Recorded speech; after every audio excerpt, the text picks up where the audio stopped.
Teenage లో love, ఆ తర్వాత ఒక వ్యక్తితో రిలేషన్ గురించి తమన్నా ఆసక్తికర వ్యాఖ్యలు. మిల్కీ బ్యూటీ తమన్నా గత 2 దశాబ్దాలుగా స్టార్ హీరోయిన్ గా రాణిస్తోంది. ప్రస్తుతం ఐటమ్ సాంగ్లతో కూడా దూసుకుపోతోంది. సినిమాలతో ఎంత బిజీగా ఉన్నా ఆమె వ్యక్తిగత జీవితం మాత్రం ఎప్పుడు సోషల్ మీడియాలో హాట్ టాపిక్ గానే ఉంది. ముఖ్యంగా నటుడు విజయ్ వర్మతో సాగిన ప్రేమాయణం, ఆ తర్వాత జరిగిన బ్రేకప్ అందరికీ తెలిసిందే.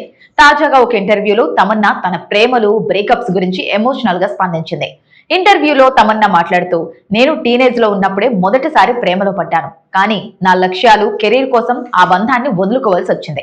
ఆ తర్వాత మరో వ్యక్తితో రిలేషన్ లో ఉన్నాను. కానీ కొన్నాళ్లకి ఆ వ్యక్తి నాకు సరైన జోడీ కాదనిపించింది. అలాంటి వ్యక్తితో బంధాన్ని కొనసాగించడం చాలా ప్రమాదకరమని గ్రహించి బయటపడ్డాను అని తెలిపింది. ఆమె ఈ వ్యాఖ్యలు విన్నవారంతా ఆ డేంజర్ పర్సన్ ఎవరు, విజయ్ వర్మనేనా అని ఆరా తీస్తున్నారు. తమన్నా విజయ్ వర్మ ప్రేమాయణం లస్ట్ స్టోరీస్ 2 సిరీస్ సెట్స్ లో మొదలైంది. లిప్ లాక్, ఇంటిమేట్ సీన్స్ లో వారు రెచ్చిపోవడంతో బీటౌన్ మీడియా రచ్చ చేసింది. ఆ తర్వాత ఏ ఈవెంట్ కు వెళ్లినా కలిసే కనిపించడం, కలిసి ఫోటో షూట్లు చేయడం చూసి అందరూ త్వరలో పెళ్లి చేసుకుంటారని భావించారు. కానీ ఆకస్మికంగా వీరిద్దరు విడిపోయారు. తమన్నా పెళ్లికి సిద్ధమవుతుంటే విజయ్ మాత్రం కెరీర్ కే ప్రాధాన్యత ఇచ్చాడని బీటౌన్ టాక్. ఈ మధ్యలో వీరి మధ్య మనస్పర్ధలు వచ్చాయని అంటున్నారు.